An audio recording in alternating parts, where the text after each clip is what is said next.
Hey guys, we're continuing this illustration series.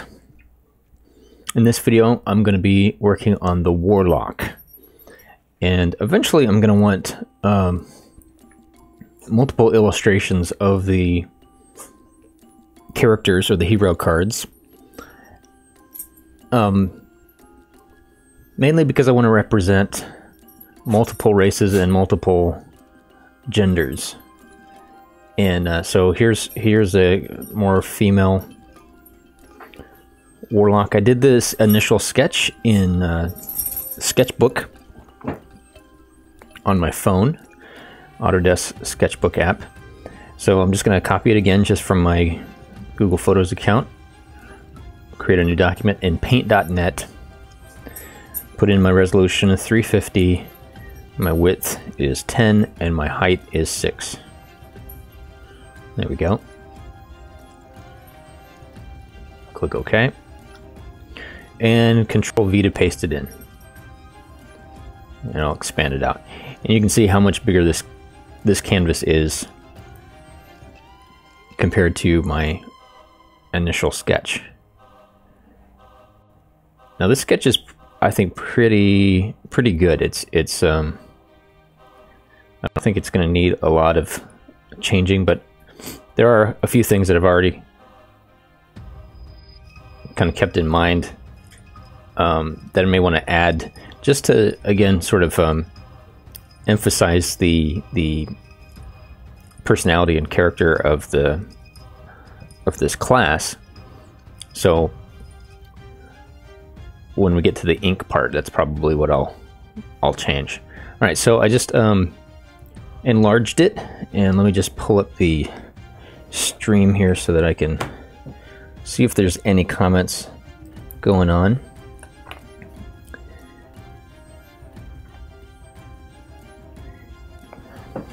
And all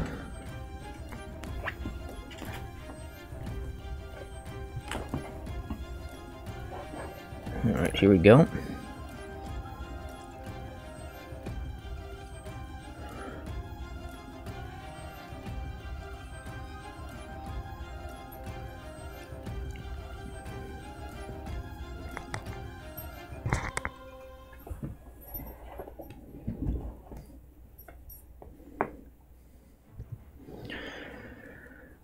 All right, so what I do then is create. Well, first I'll double click on this sketch layer, and I'll bring the opacity way down. Double click and just rename it Sketch. Create a new layer. This is gonna be my white layer, because this checkered pattern for me it's kind of hard to see now what my sketch is. So I just create a new layer underneath that. Go to my fill bucket tool and fill it with white. So I've got this white layer underneath, and I'll rename that too as well, just white. Okay. Create a new layer on top of my sketch. I'll call this ink. Go to my brush tool. Should already be set up. It's an 8 pixel brush. The anti-aliasing is turned off, and I'm just using pure black. And you can see my line is about the thickness of the line weight on this sketch now that I've blown it up. A little bit thicker maybe in some places, but that's what I want. Okay, and let's go ahead and just start on this. So I'll zoom into sort of a comfortable level for me and get to drawing.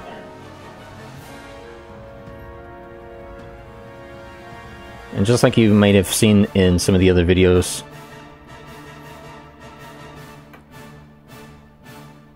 I don't always follow the sketch exactly. That's the purpose of doing a sketch first, is just getting the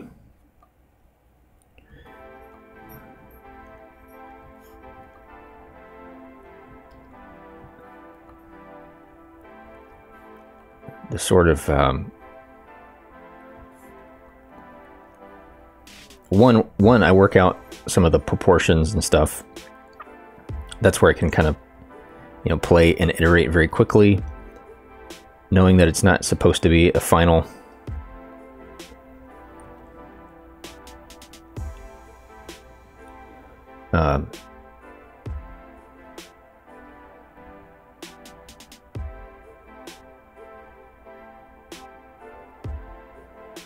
piece of art,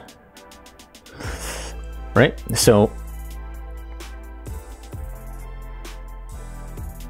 I also I really like just kind of getting the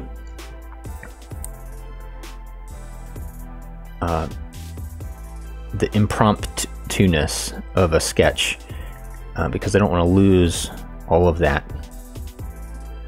I don't want to like, you know, end up cleaning it up so much that that it doesn't feel hand-drawn, right? So I want to cast shadow here for where this hood is, and still be able to see some of the hair underneath there.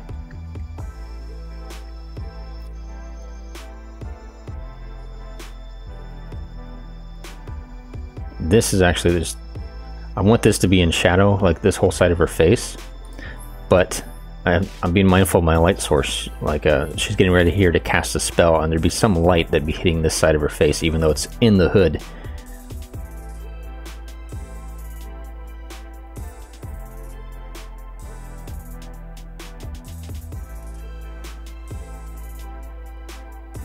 Okay, and then this shadow is going to follow sort of the contour of her face here, but still obscure most of this cheek.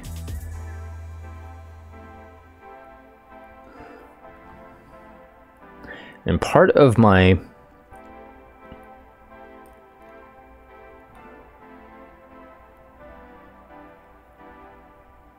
thought process behind the illustrating these in such bold lines like this, and very, very, very simplified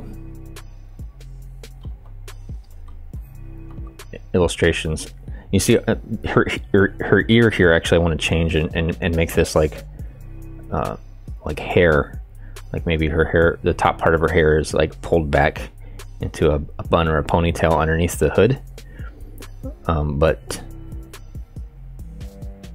this part's sort of free flowing.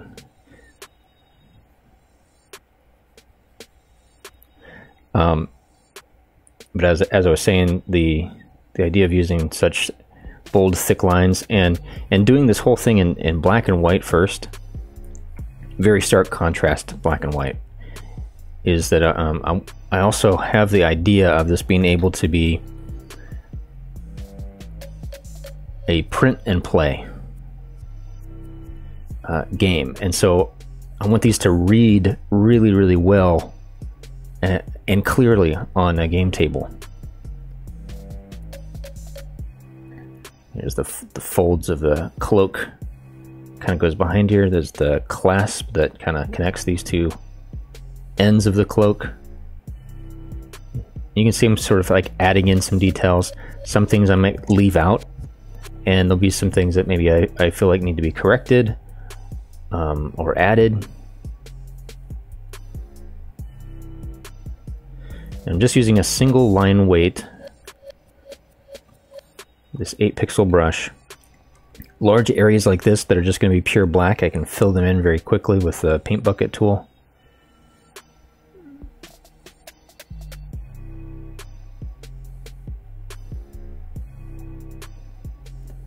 Okay, I think I want another fold that kind of wraps around her armor, so it's going to look a little bit distorted or like bulging on this side. So a piece of her armor underneath that.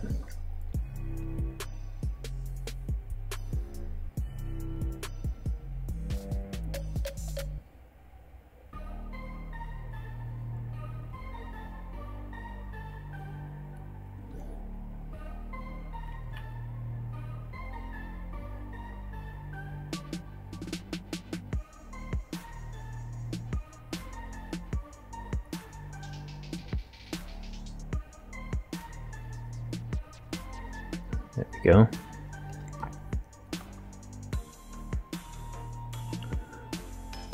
There'll maybe be another layer of of armor. This is kind of a mixture of like plate and leather armor. So kind of like a studded leather armor. Even though that's not it's not something I have in the game right now as an item. I want the character illustrations because they won't change as you get equipment.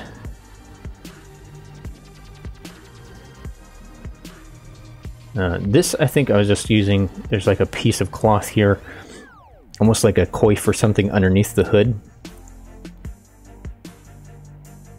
Or maybe just some padding. Right, okay, then we'll get this shoulder. I'm going to change it a little bit.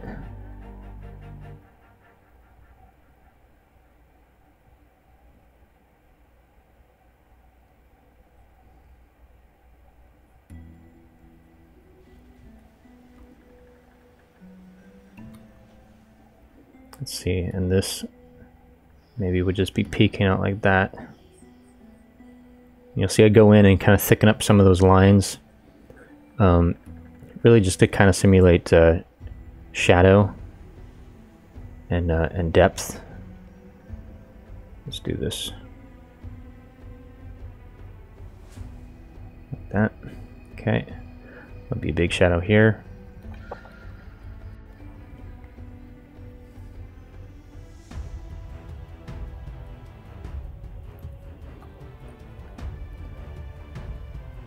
A little bit of a chainmail piece right here, and the way I do chainmail is just like these little U shapes.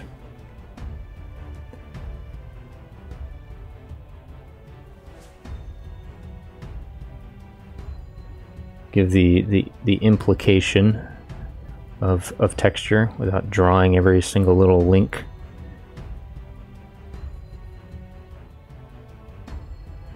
I'll put some little dots and stuff in here as well. Okay, shadow underneath this, just like that. All right, so let's zoom out and see. That's our ink on top of the sketch.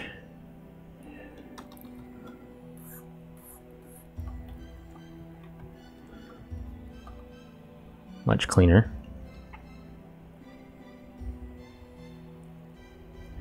And our sleeve here, this will also be chainmail.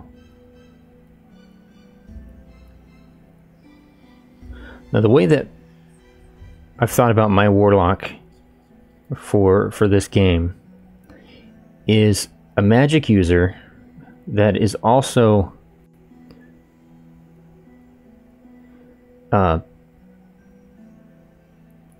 combat trained. So there's sort of an in-between a fighter and a wizard. Now they can't cast as many spells. Actually, they can only prepare one spell. They can only have one spell ready to go.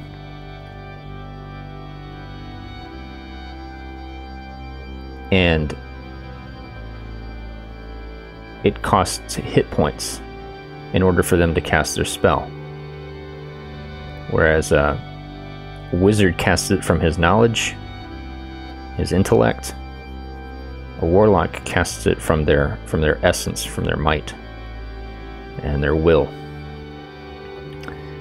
And so the benefit of a warlock is that they can cast them instantly.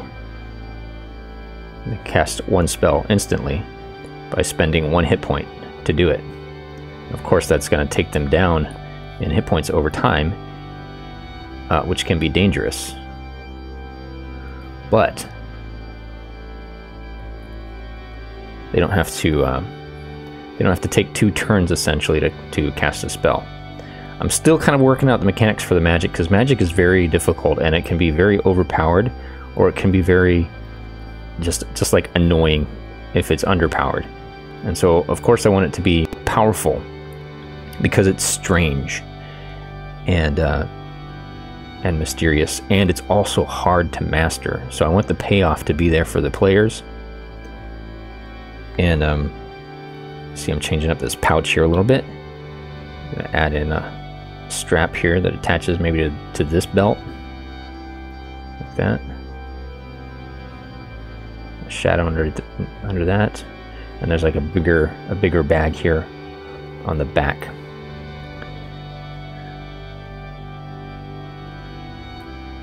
So yeah, it's taken me some time to get the magic right. And really, like, one of my biggest inspirations for the magic is the old school Final Fantasy games. Like, you know, when one of the first video game RPGs I was actually introduced to, at least on a console, there's an old DND text adventure game for DOS that I played, and some of it's very sort of reminiscent of that. There's sort of this rogue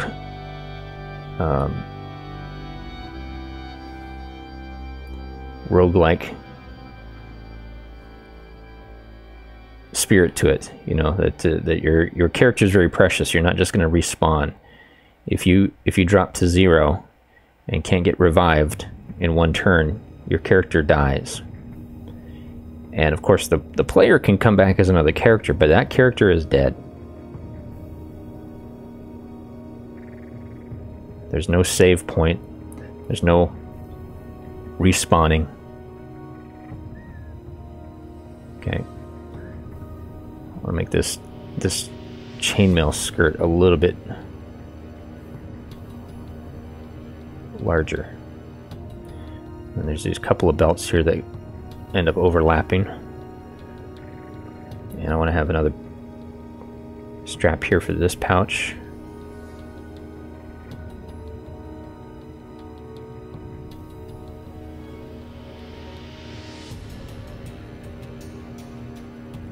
But in Final Fantasy IV, and in actually most of the Final Fantasy games, when you cast a spell, your character, it takes longer for them. Longer than like a normal attack. They'll usually sit there for a second. And sometimes there's a time indicator. In the old ones there wasn't. It just took a while, and their sprite animation would just look like they're studying. They're preparing that spell. And so the enemies could attack before the spell was ready. But by the time the spell was ready and you cast the spell, it was usually really powerful. So I'm trying to kind of simulate that feeling. And because this is a card game and it works in turns, you're always taking turns. Right? It will take a turn to prepare a spell. Normally. And that's where the Warlock has a bit of advantage, because they can cast a spell essentially instantly. It just takes their hit points, 1 hit point, in order to do it.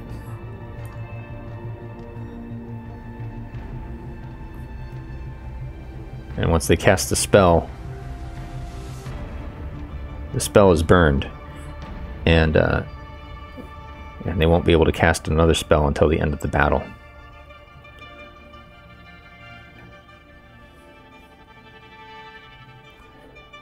Whereas wizards, it takes them a turn to prepare a spell, and the next turn they can cast that spell. And they'll be able to prepare up to 3 spells. So they can take 3 spells into battle, prepare them, and then cast them. And then they also have what I've called the refresh ability. So what they can do is refresh a spell that has been burned, then re-prepare it, and then cast it again. So for bigger battles, they'll always be able to use magic. It just takes longer. And when they refresh,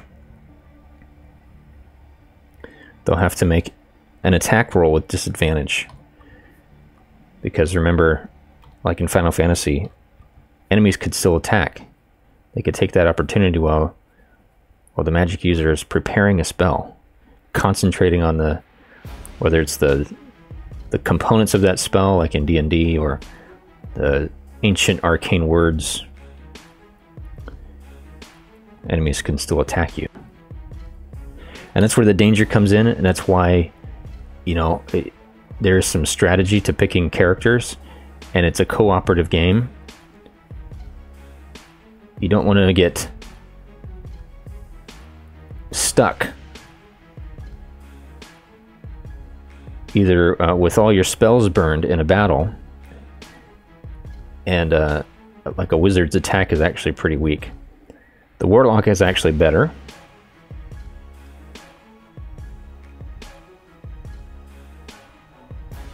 Hey, thank you. I can't pronounce your name, but thanks for watching and for your comment.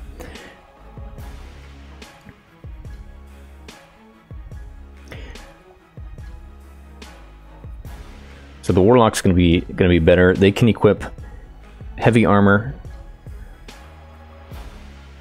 and they can use small shields. They can't use large shields like paladins or clerics can. I get this foot right here. I want it to look more like a boot. And actually, I might give it a bit of a turned up toe. Like this. Jojo. Alright, well thank you, Jojo.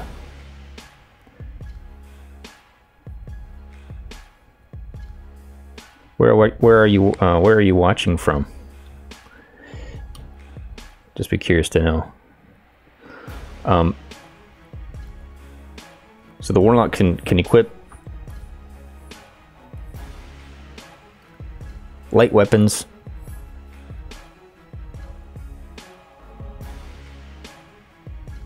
small shields, light armor. Did I say heavy armor before? I meant light armor. They can use light armor.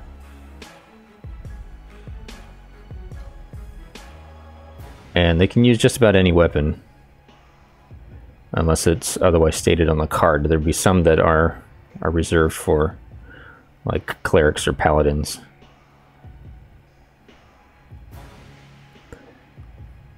So they can actually have a pretty decent, beefy attack.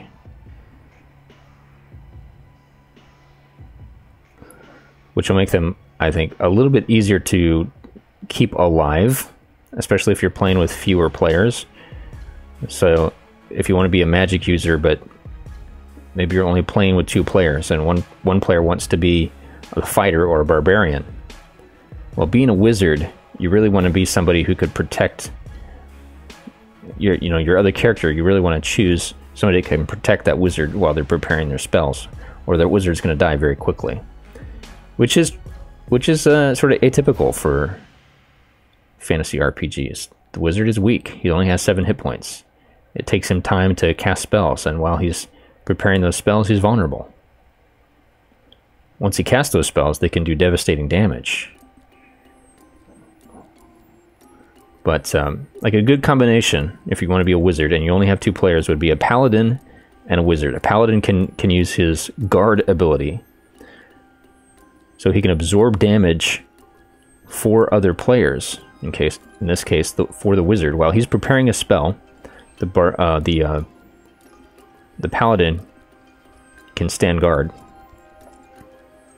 and if he is attacked or fails his attack roll because it's at disadvantage, so that way it's not like he's just taking full damage from the enemy's roll.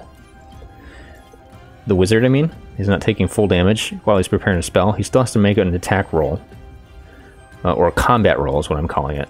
He makes a combat roll at disadvantage, so he would roll 2d6 and take the lower of the 2.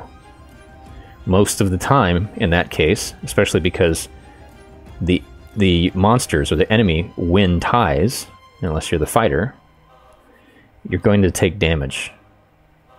So the paladin, who has more hit points, more armor, he can absorb more damage, and he can take that that hit for the cleric. Jojo's from Thailand. Well, that's awesome. So cool. Thank you for watching. So that'd be a good sort of strategic choice of characters if you're only playing with two players and you want to use a magic user. The cleric would also be good because they have what I'm calling healing aura, and as long as you're adjacent, and by adjacent, actually seated next to that person at the table, the cleric will heal adjacent players for 1 hit point every time at the beginning of the cleric's turn. So at least you're getting some healing, because of course you're going to be taking damage.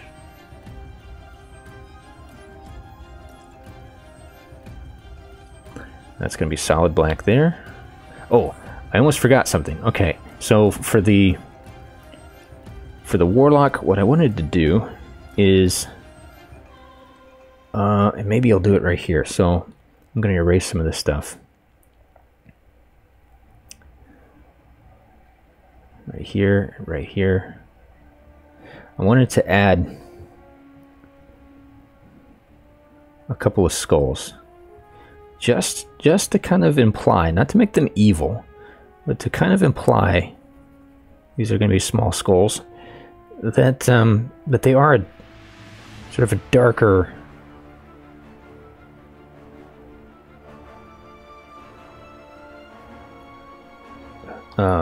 magic user. Not a necromancer. They're not necessarily evil. Maybe these are like animal skulls that maybe they use as part of their magic. Really, really simple, very small little skulls like this. Okay, put my lines back in here. Let me zoom out and see how that looks. Yeah, that's not bad.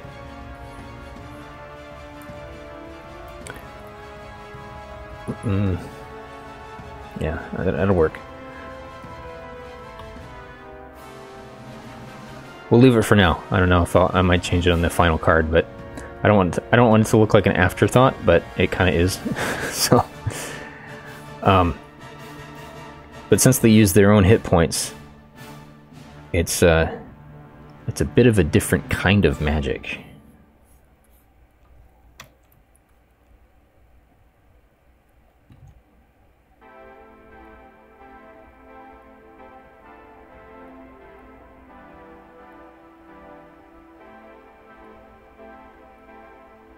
Some straps here for this kind of just leather. I'm going to change this, as you can see, and kind of straighten it out.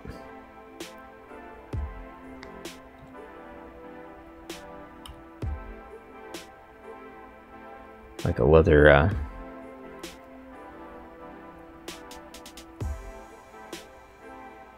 bracer. Okay, now she's got some kind of cloth shirt underneath, a few wrinkles. Okay, we'll draw this glove. This is kind of like a cut-off glove, and I'm not going to make this completely solid black. I'm going to leave in just a few little dots and stuff in here.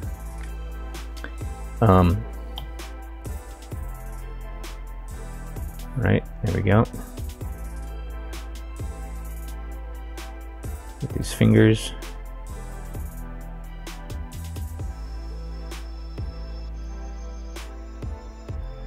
Make that one a little bit thicker.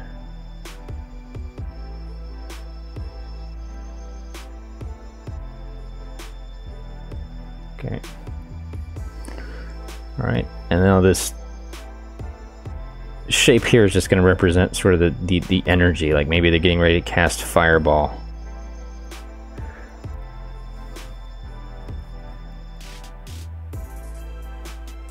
And there's just this fiery glow that's starting to form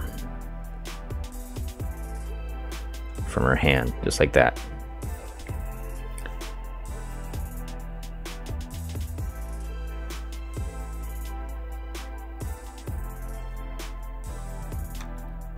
making a video game is easy.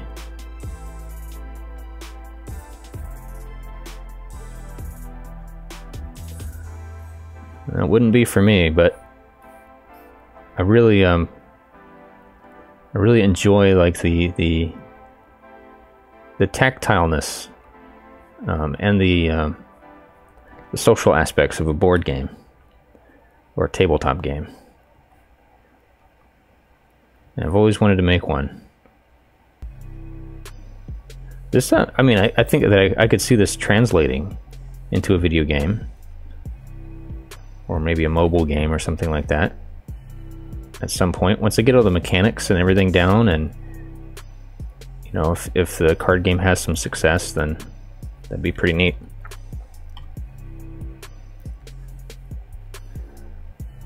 So again, these like knee pads here, my thought is that they'd be like leather with studs, like a studded leather knee pads, and then more like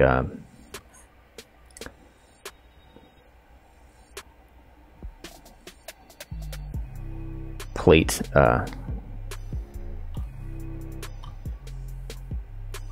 greaves, plate armor that kind of surrounds your boots.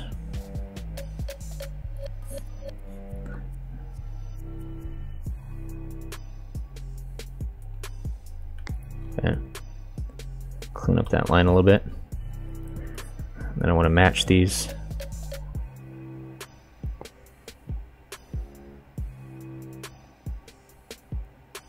All these little just kind of dots and squiggles and stuff just kind of gives the implication of battle-worn scars, and adds some texture to the, especially to the armor and the clothes. Thanks, Jojo.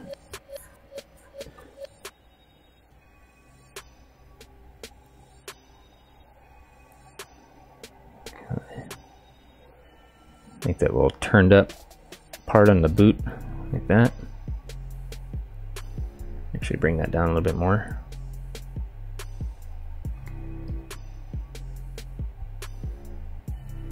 Okay. If you've ever read or seen the Hellboy comics, Mike Mignola has a very similar art style. Lots of solid black, very high contrast, very striking illustrations. There's some kind of cloth behind here. Maybe it's the end of her cloak. A cloak that just kind of tatters all the way behind her. Alright, the sword, I think, at least for the hilt, I'm going to create a new layer here. And I'm going to go to the O, push O on the keyboard, which is the line tool, because I want to get this hilt very straight. And I think my sketch was just off a little bit, so we'll do that. I'm also going to go to my shapes and draw in a circle. Same line width.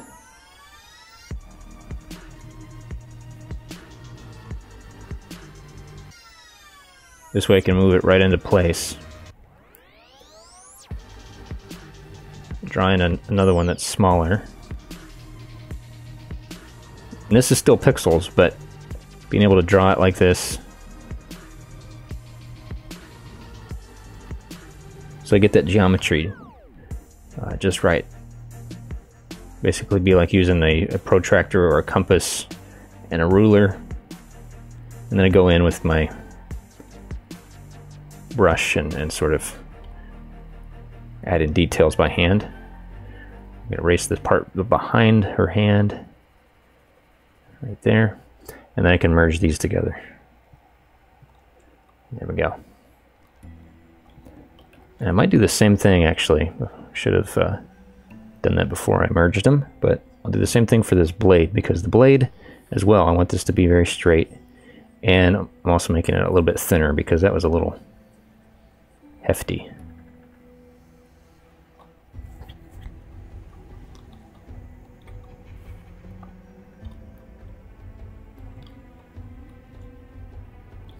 I'll go ahead and use the curve tool for the tip of the blade as well. Bend it just a little bit. These tools come in really handy when I want to get very specific lines and curves like this. Sometimes they're just hard to draw. You can see it's still not perfect, but I think it's better than what I had before. And some of this is actually probably going to get covered up by the shadow. There'll be a little cast shadow there on our knee. Fill that in with black. Whoops, it was not contiguous, which is a problem. I'm on the wrong layer. There we go.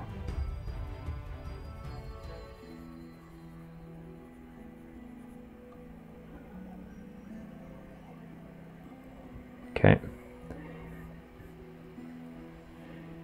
All right, we'll do this hilt as well, which also I think I'm gonna shorten just a little bit, more like that. And then we'll go in with our brush and do the end points here.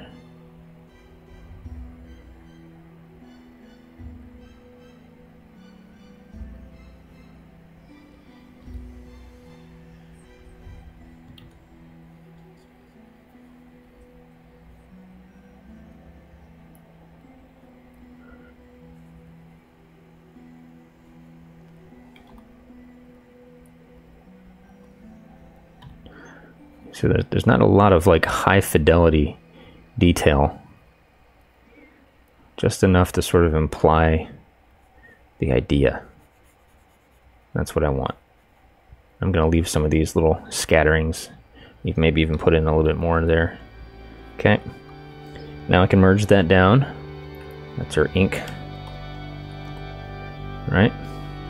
I'll do one more. I'll use my curve tool again, just to put a center line right down the middle of this sword.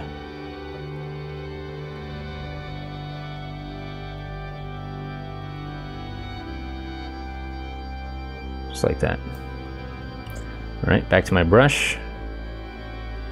There's gonna be a cast shadow from that sword onto her knee here.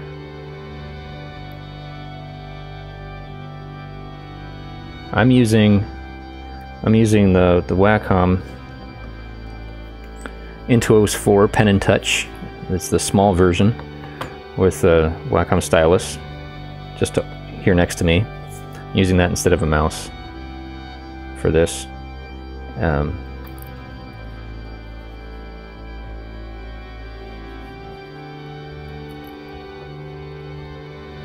it's just a lot faster for me.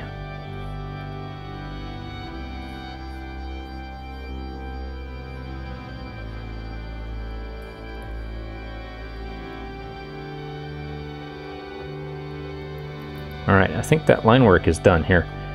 I always like to look at it zoomed out and see if there's anything that's distracting or kind of really glaring. I think I want to fix her lip. Right there. But this is looking kind of good. I might actually give her just a little bit heavier shadow underneath the eye.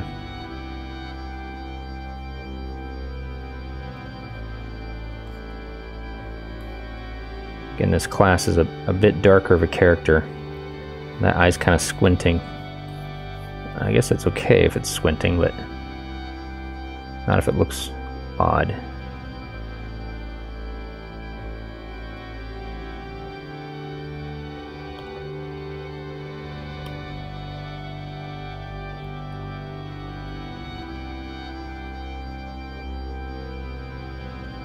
A little bit bigger.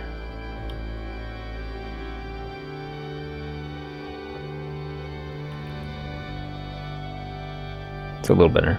It is going to be smaller because it's on this far side of her face, so there's a little bit of foreshortening going on.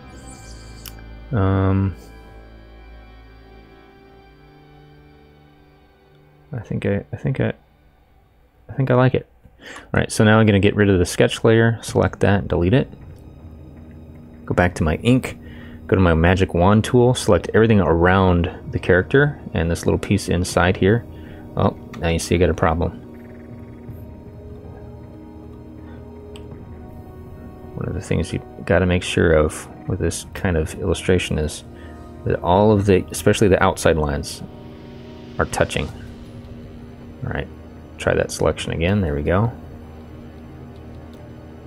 And then I'll invert that selection, Control I, and Control Shift X is going to crop the canvas to that selection.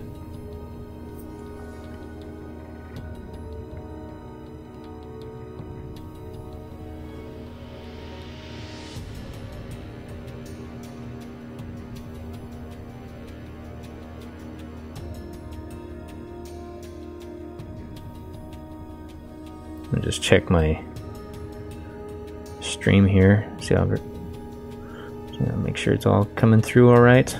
Okay, so you see that now that that white layer that I had in there before gives me something that I can select. Let me select the white layer. Okay, I'm going to leave that selected. I'll duplicate the white layer, rename it color. All right, this is how I set up my layers. And I usually start with sort of like a base color. So let me go over here to my color panel, and I'll pick something, probably this sort of dark, almost like a dark teal. So I wanted to have some dark colors in here, and then I just go back in. And I think that I want her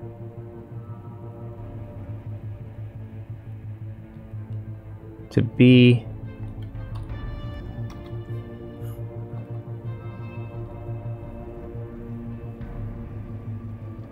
I like this color for her skin.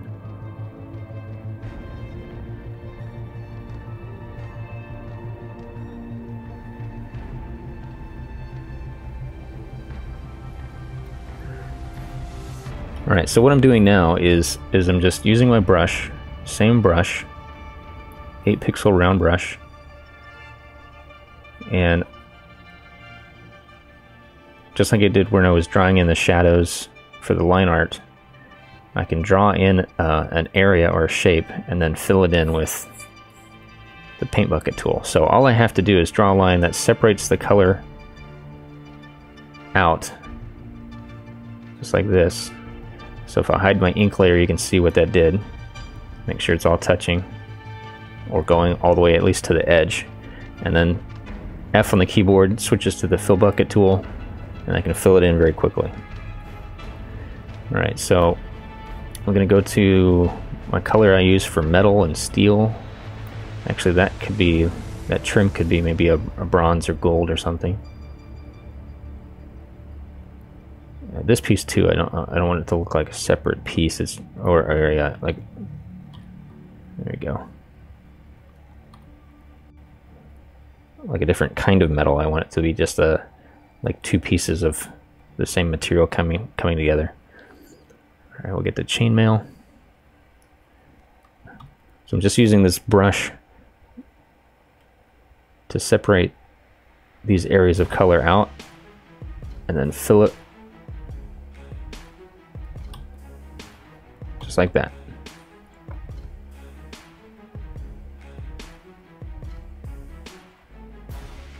Makes it very, very quick to get the color done, because I want to get onto the shading and the highlighting. Okay, this maybe I want it to be like a jewel, so we'll leave that, but these studs will be metal here and here. Yeah,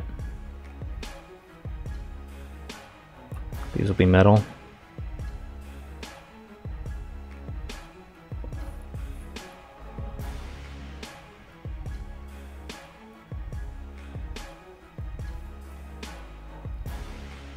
And I just saw a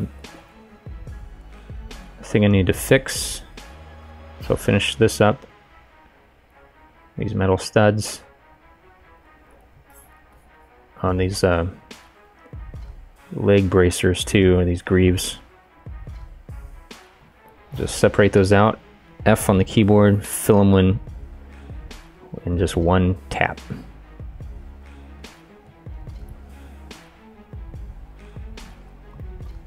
There we go. Alright, see this little piece here between her knee and the back part of her cloak. I'm going to my ink layer, go back to my magic wand tool. I need to select that little piece and delete it from the color layer and delete it from the white layer. There we go. Now back to my color layer.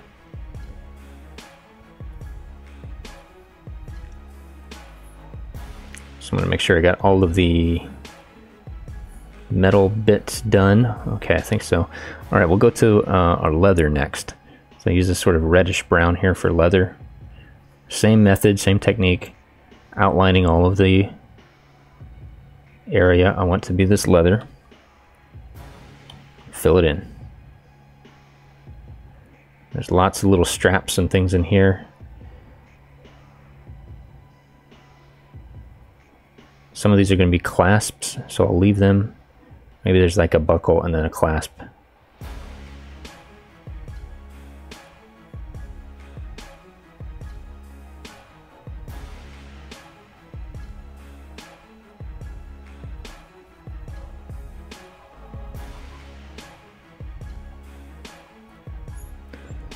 Okay, just surround this pouch here with my brown color. Fill it in. These straps will be leather.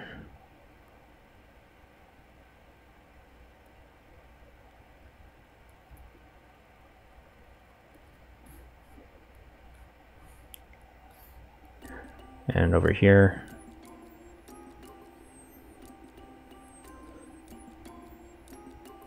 actually this whole arm is actually gonna this material I want to be leather.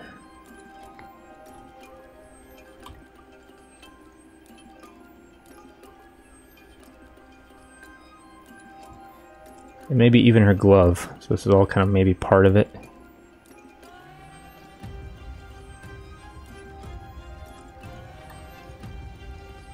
There we go. And at this stage, I don't worry too much if I go outside the lines on a few things.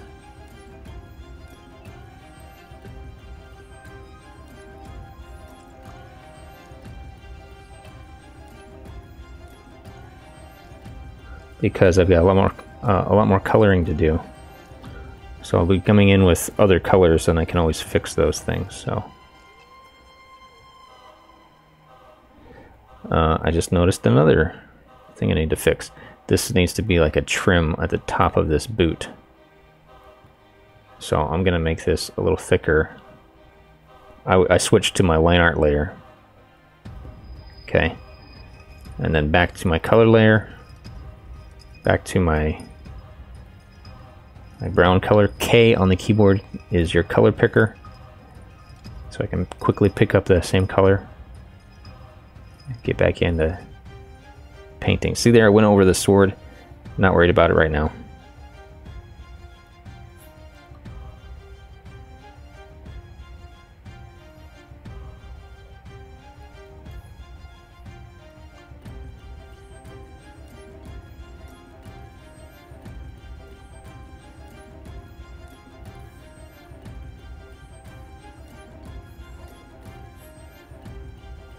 There we go. Okay, and then the boots will be leather as well.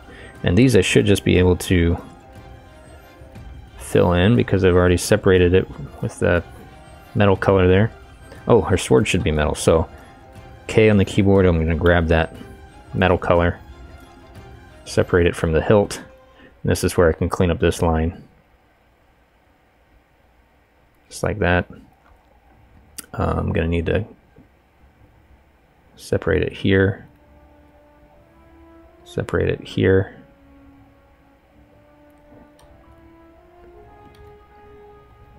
Let's see, my ink layer.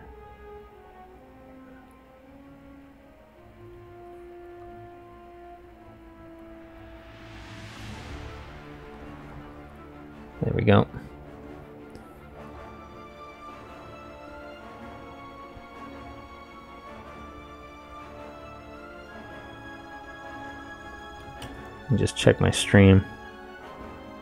Looks good.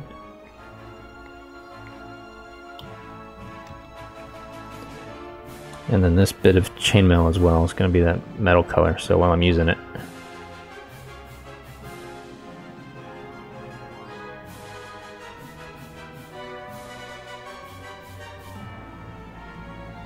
Grab that as well.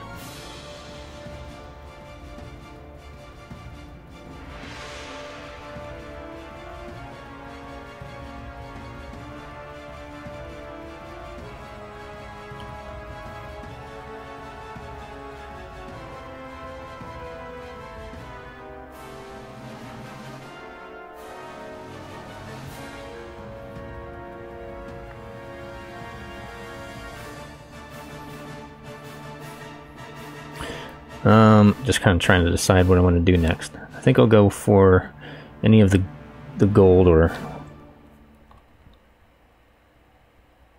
bronze, whatever kind of metal this might be.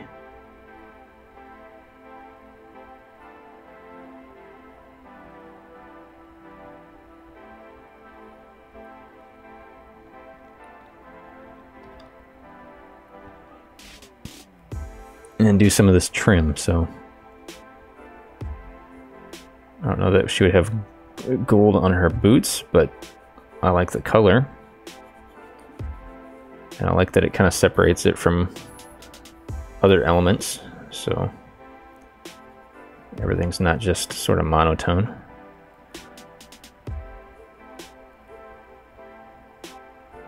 We'll do all the metal pieces here on the belt.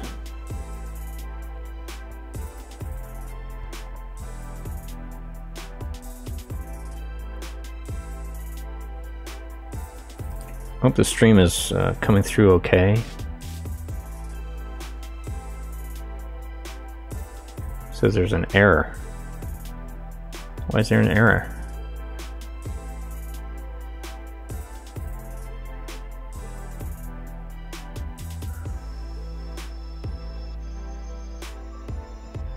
Are you guys seeing it okay? Did it fall out? Did it stop? What's happening?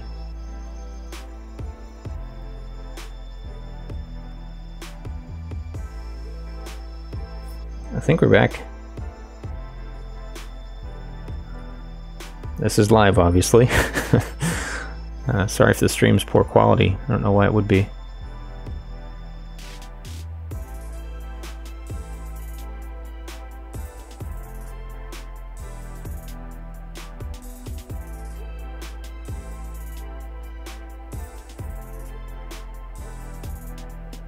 We get all the trim here on these like shoulder pads.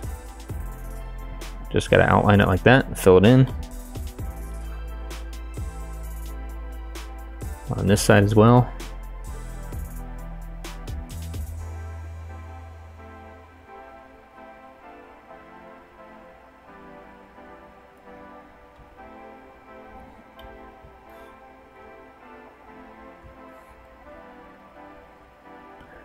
The clasp on her cloak, I think, also will be this color.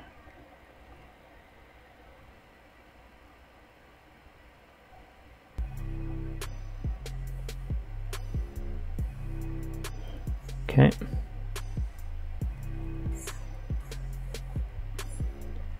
The hilt.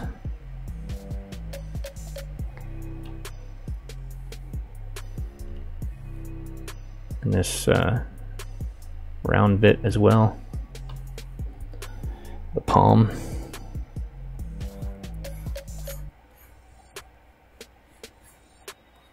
All right, now she's got some like this is like a scroll. So I'm gonna make that like a light gray. This is like a pouch, but I wanted to make it a different color than the leather.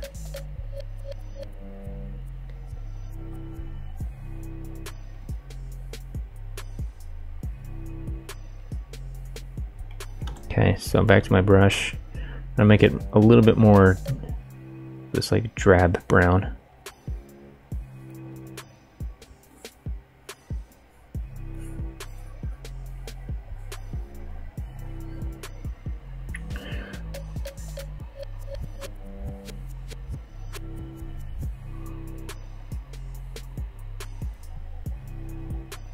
There we go. That's a good color. Almost more like a buckskin or a hide, something like that. And then let's see, I'm gonna use, because this is a darker character, I'm gonna use a darker brown for the large leather part of her armor. Maybe it's just treated a little bit differently or has been stained to be darker.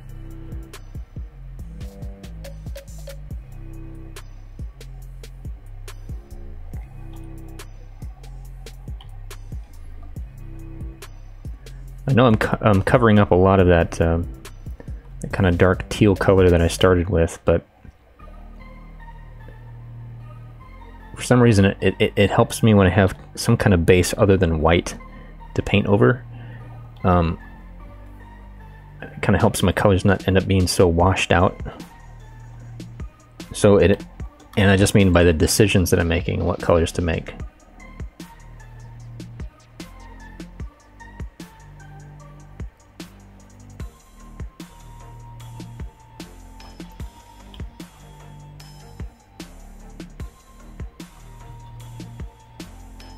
Okay, get that trim done there.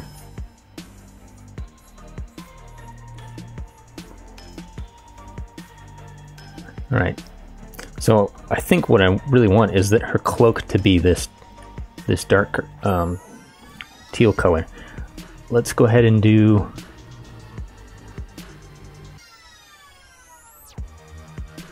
the skulls in kind of a light yellow.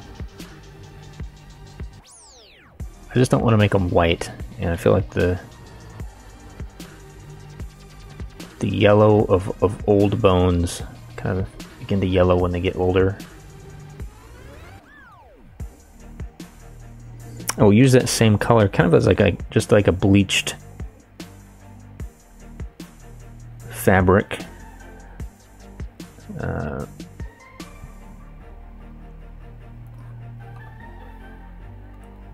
Better get our selection back here.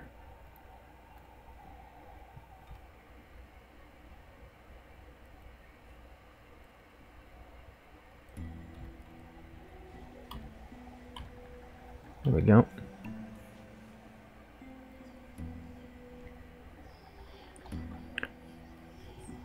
Her eyes will also make this light gray.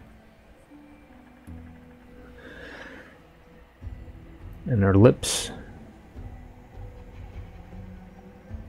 maybe this pink color. I kind of want that actually to be like her teeth. So like her top lip is just in shadow and her mouth's open just a little bit like that. All right, now this this gem here, let's see, I think I want to make that kind of like a bright purple.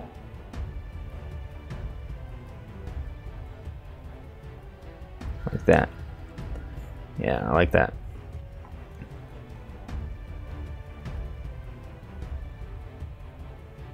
Go in and clean some of this up. I might use that purple or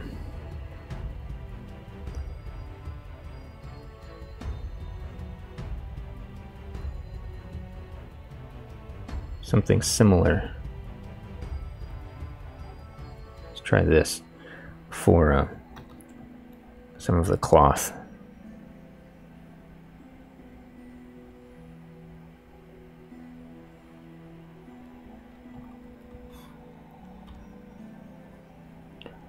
I don't know why purple to me has kind of this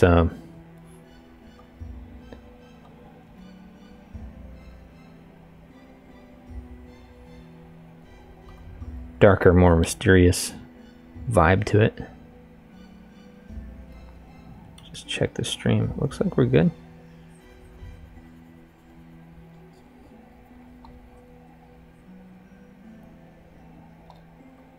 So when I get to this stage, just, you know, doing some of the final colors here, this is where I can really hone in.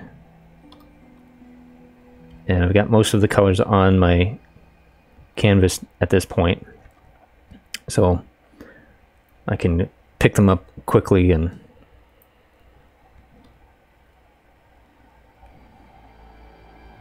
really be able to see more of what I'm doing. And clean everything up as I go.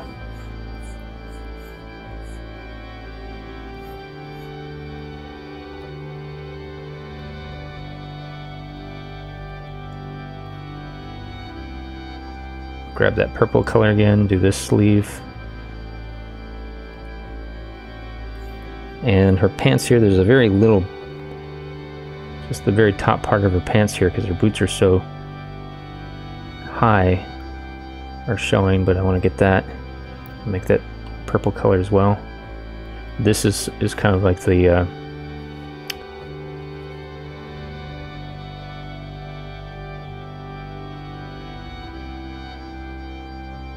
cloak sort of wrapping around her leg there, and then it goes behind her here. So that should be all the flat colors. Her hair, let's get her hair, and we're gonna make her, I'll make it the same brown as that dark leather of her armor.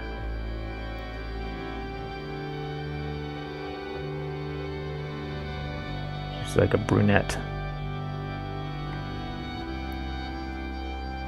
There we go.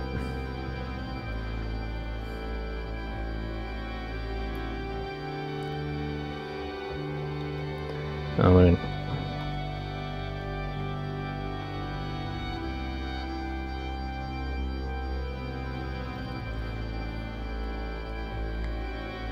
okay, create a new layer.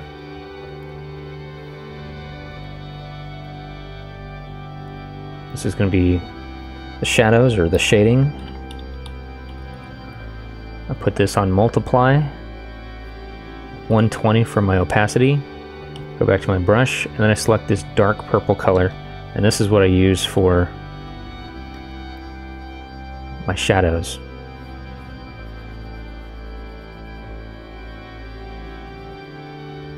And I just pick somewhere to start, does not really matter. But you see here, over the purple, of course, it looks purple. As I pull it into some of these other colors, it really changes the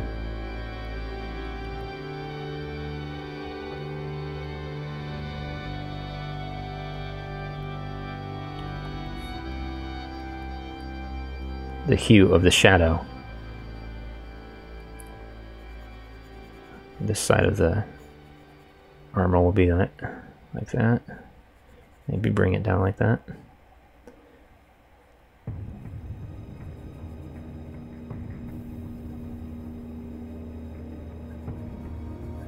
Most of this hilt's going to be in shadow.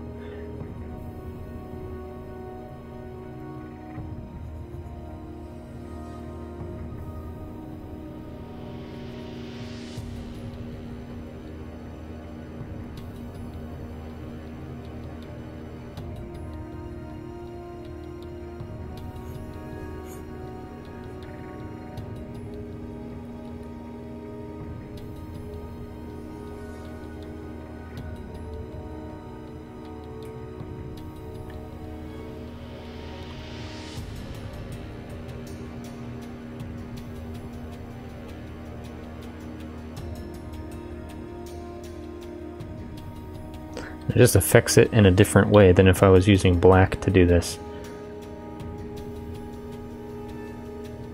And I just happen to like the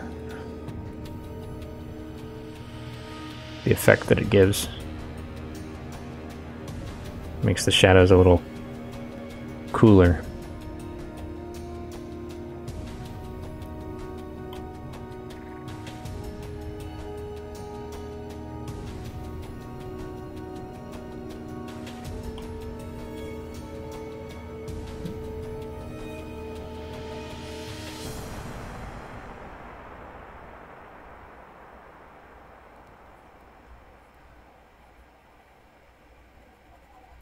This is a very simple sort of self-style shading.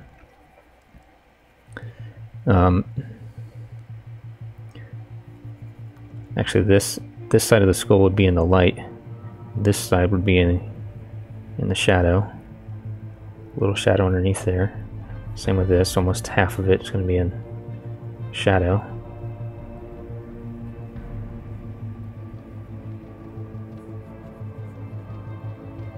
Okay, and there'll be a cast shadow from the chainmail here. Just like that. And a large shadow on this side of the body.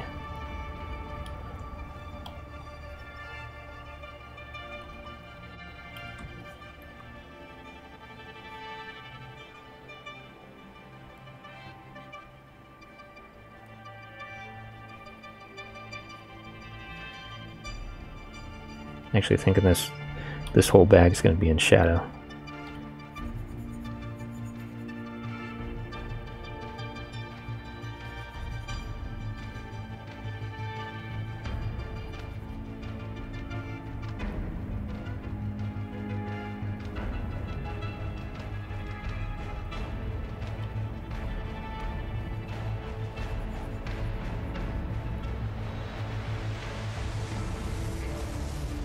So I'm using this color to kind of help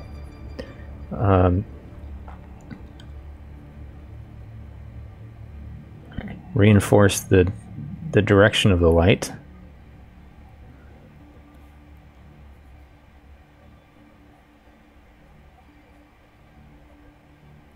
And I always make the underside of things darker, and anytime there's something that overlaps something else, it's going to cast a shadow.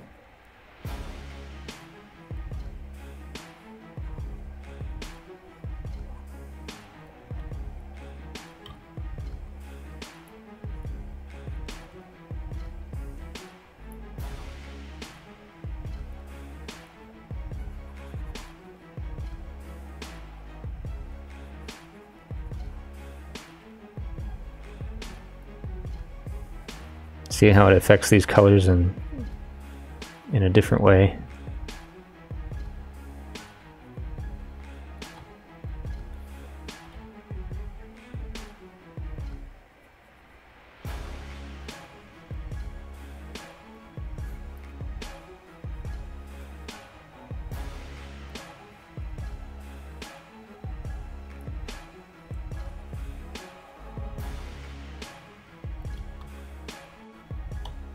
And because I'm just using the same color on multiply over all of these other colors, I'm not switching back and forth constantly to, or spending a lot of time picking darker versions of all these colors that I've already spent the time to put in. I don't need to do any of that. Just make one layer.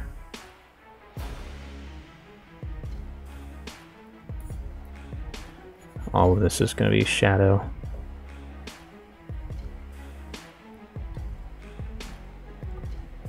Use the eraser because I am on a separate layer. I can just erase some of that shadow if I get it on the area I don't want.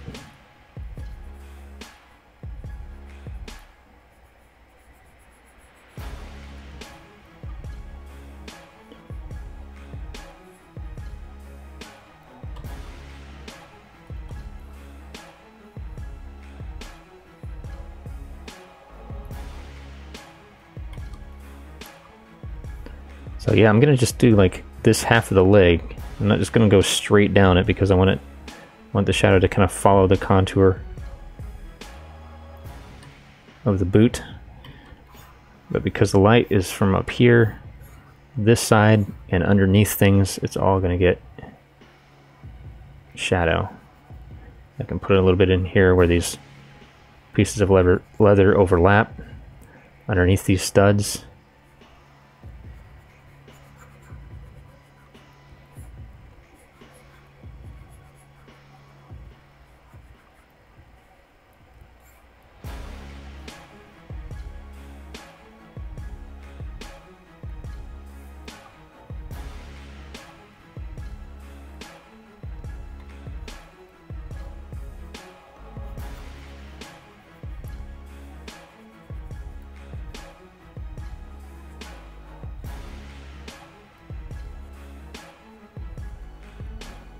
Zoom out and see how that's looking.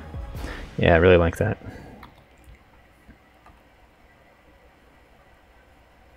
I'll do the same thing here, but a lot of this side of her leg is obscured by what is above it, like the sword, and this leg is blocking some of the light that's hitting it. So this leg is going to be almost shaded the opposite way.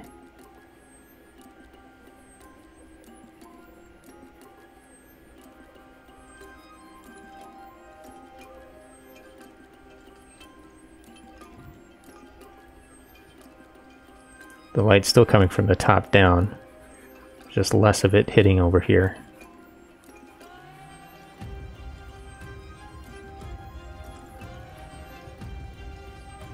In fact, I might even just emphasize that by making this whole top part here in shadow.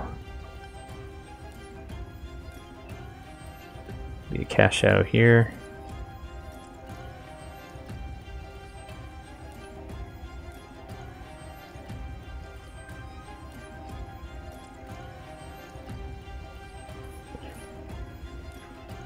Okay. I'm going to go the O tool and just separate this blade.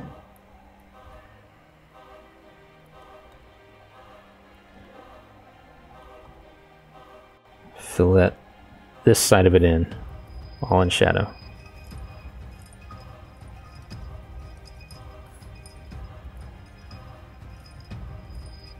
We'll keep going. We're almost done with the shading here. Doesn't take very long when you don't have to constantly kind of switch, and I'm not blending anything. Not worried about that. I just want to reinforce the idea of light, where the light's coming from, where the light's being blocked by overlapping things. That whole thing's going to be in shadow from the cloak.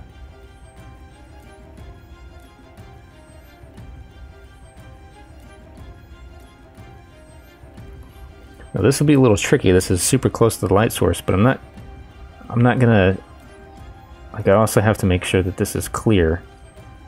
And I can't just not put any shadows in. So underneath the arm, still gonna get shadow. This side of the fingers.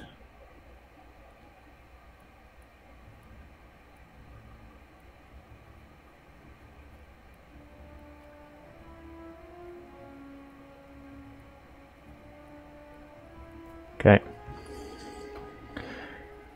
Now onto the cloak.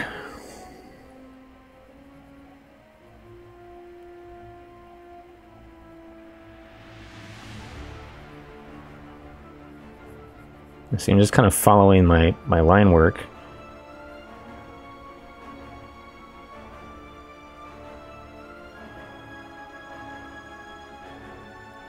And sort of making shapes out of some of these lines.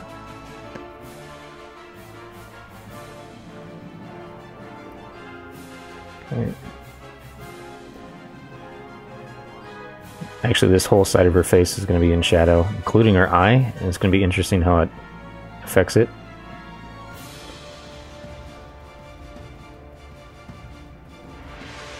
Her neck here, that'll be in shadow. What I'm going to do here, because this is metal, it's almost getting like two light sources. Because it's shiny, it's going to be reflecting the light from the magic here, as well as the light that's coming from the top, the sort of the ambient light that I'm imagining.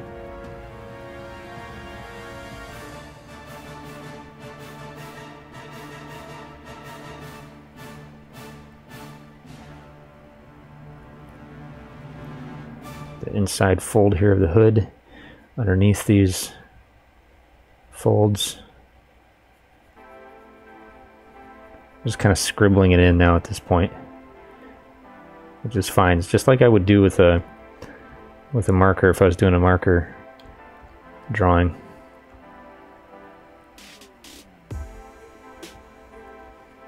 And I think I'll make a little bit more of this hood in shadow in the back there. A little bit here for you know, the cast shadow from her hair, because her hair is on top. Okay. And then this side of her face, because it's away from It's away from the light. So her hood here is blocking the light from here, so the light's hitting this side, but there's still a little bit of a shadow from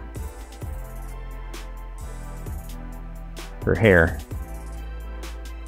on this side too.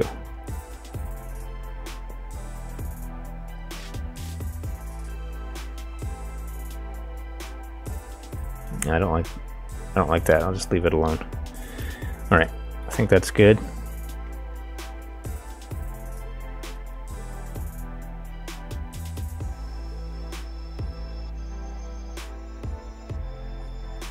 A little bit right down there on the foot.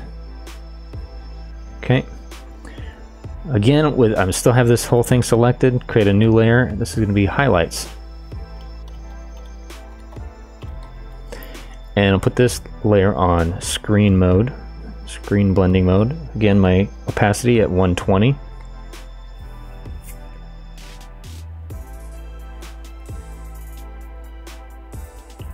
What's going on with YouTube, by the way? Keeps saying I've got an error going on. I hope this stream is working.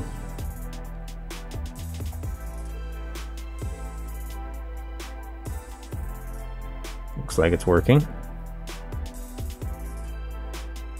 Maybe I'll just close that window. Alright, hopefully it's working. Alright, so I'm on highlights. I need a light yellow. I'm going to do my highlights with this light yellow. I just saw that I missed a part here, so I'm going to go back to my shadows while I notice it. Okay, back to highlights, back to my light yellow. And now I can paint in the highlights. So they're going to be from the top down and also from the right side, because that's where this light source, where the fireball is starting to form in her hand. And I can actually go right into this as well. I want that to be a bright bounce light.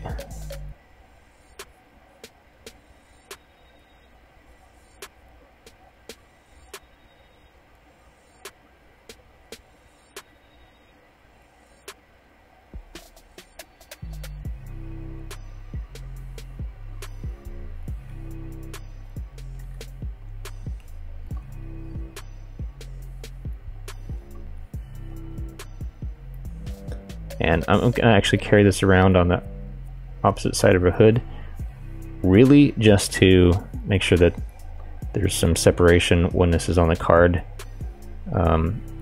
from any background that she's going to be on.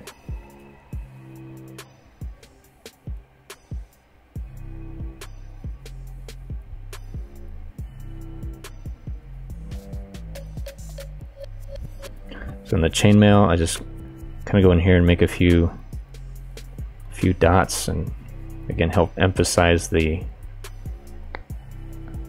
illusion of texture. On the metal parts, you'll see I do a lot more like dashes and dots. I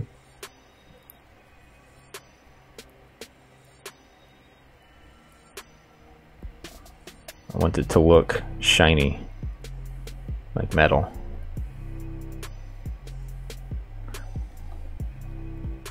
I can also go in here, if my brush is too thick for some of these smaller highlights, I can just go in with the eraser and sort of taper those lines.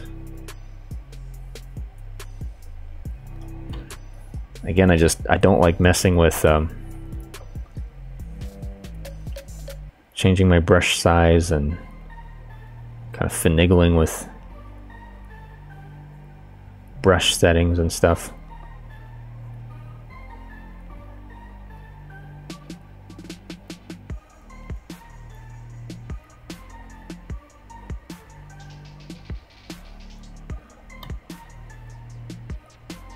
Just draw it in, then go to my eraser and I can fix it right up. Now, even though I put a shadow on this side, it's almost kind of getting two light sources, so closer to this magic effect, there'll be some bounced light.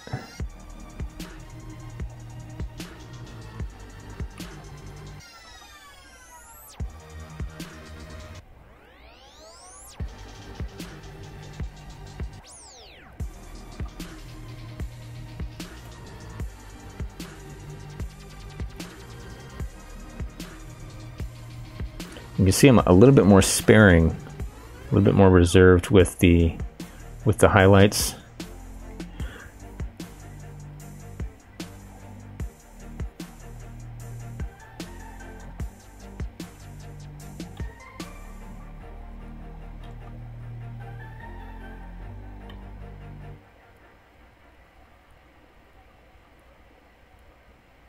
Sometimes it's almost just a little bit of a dash or a dot.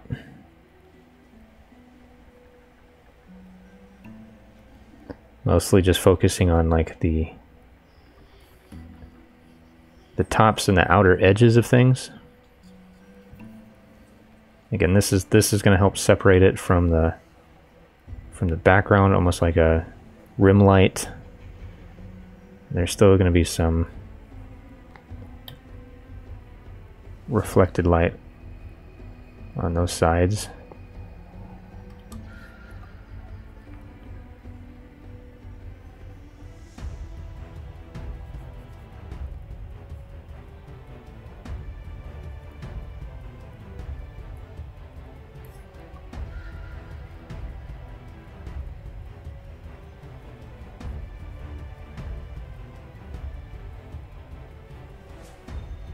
Just the very tops of the fingers there.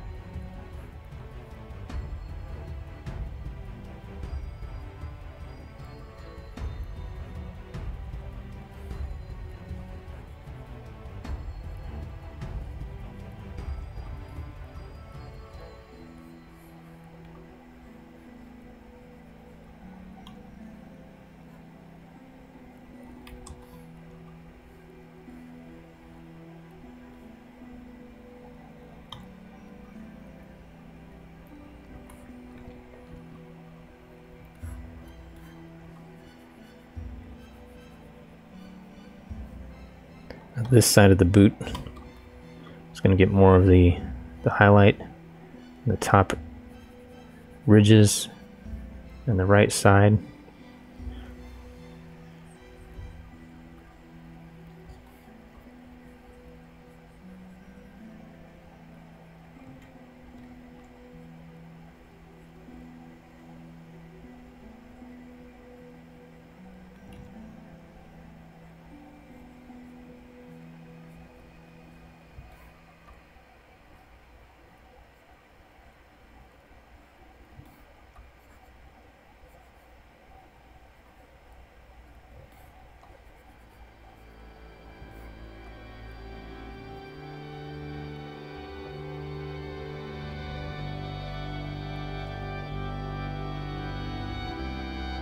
Again, the nice thing about doing this on really using my layers is that I can just go in with an eraser and get rid of pieces that I don't want. I am putting a little bit of change my mind. I don't want to put a reflective light there, but might still put a shine even though those are in shadow.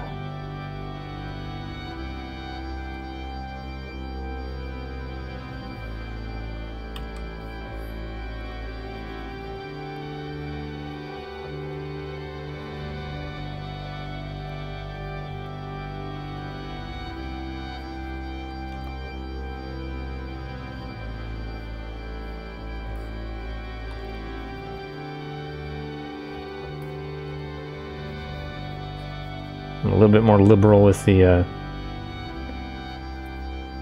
highlights on the metal.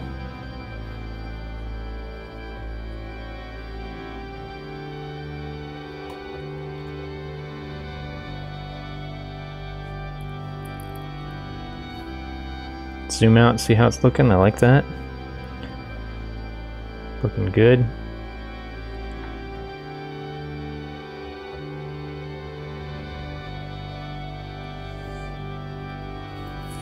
Okay, so there's one more effect that I want to do, and actually let's go ahead and do, I'm going to use just pure white, and create more of a shine here on the, fill it in. I want to go around the hand. I don't want to.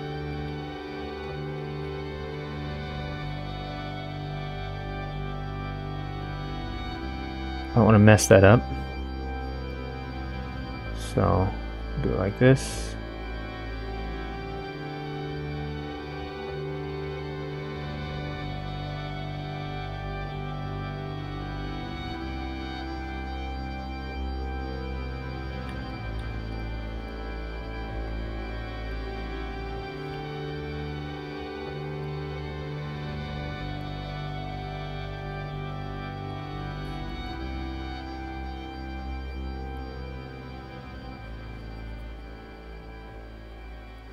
Okay, and now I'm going to create sort of an effect layer. This is going to be, I'm just going to call it FX. And it's going to be on color dodge.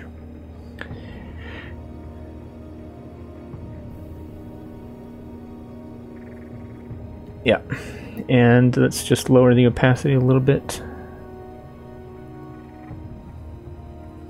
And what I can do is now go in on top of this, and you see what this is doing? It's I went over my ink layer because I want this to kind of break up the solid black.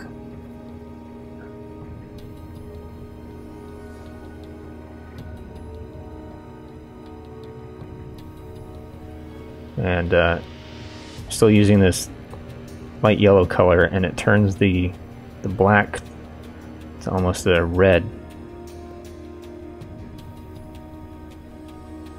So pretty much everything in here, and including, I'm just going to cut it off right here, including the line art.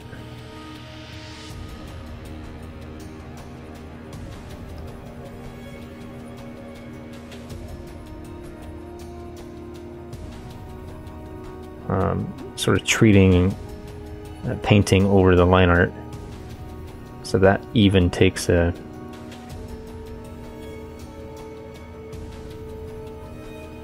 color rather than just being black.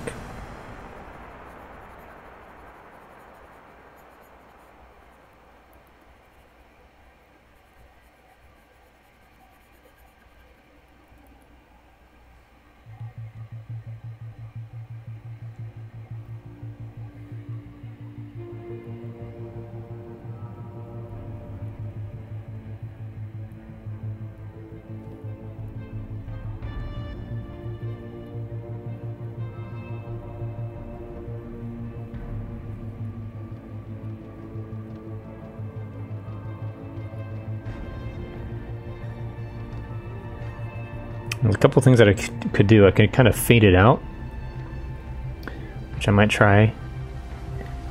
I might try that. I don't normally do a gradual fade, but let's try it. So I'll use the eraser, a very soft brush, and that works for me. Just make sure I reset it.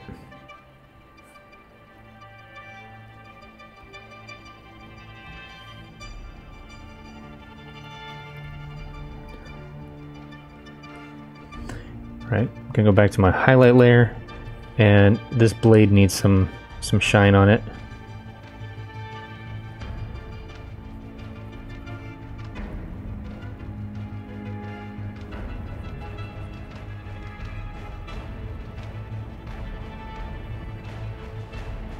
I like to just kind of paint it in like this.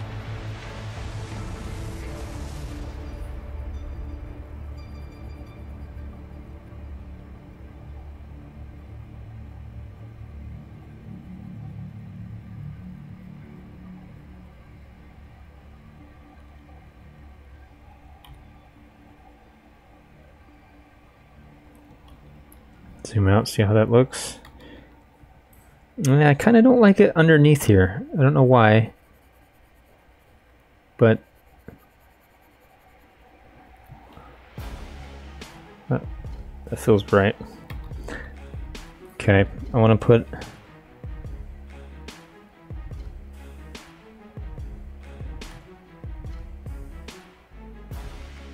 clean this up just a little bit.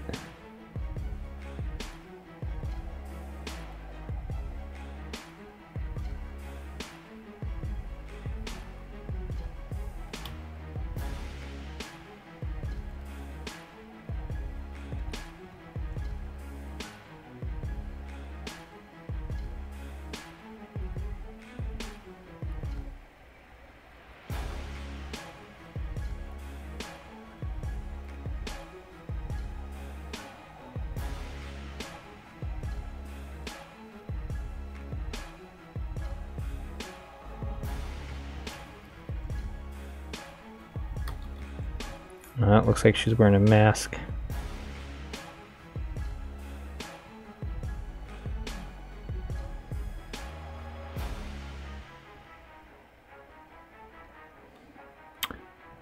So what I might do is just on her cheekbone, be a little bit of a highlight, just on the cheekbone, her forehead. Right here there would be a little highlight, tip of her nose, and her chin.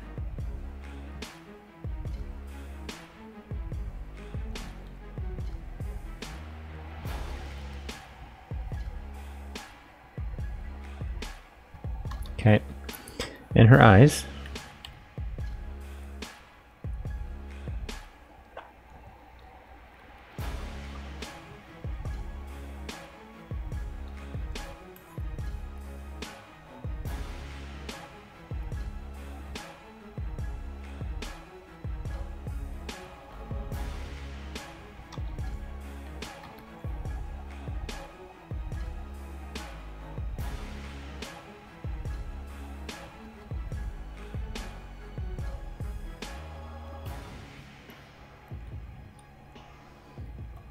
Cool, and I think that is done.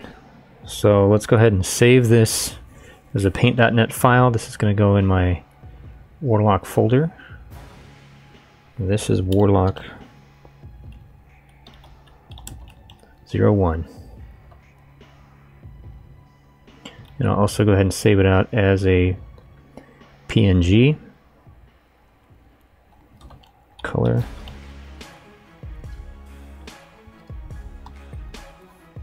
Yeah, that looks really good. I like it.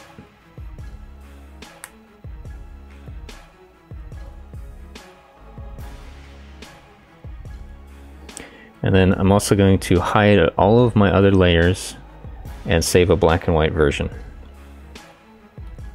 Also as a PNG.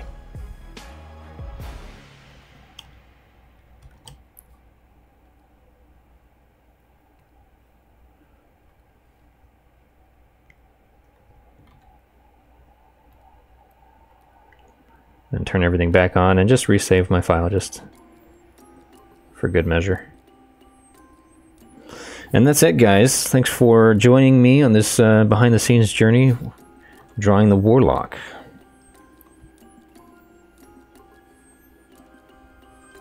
And look for more to come. This will end up being a card for the game that I've been working on. Thanks for watching. Bye for now.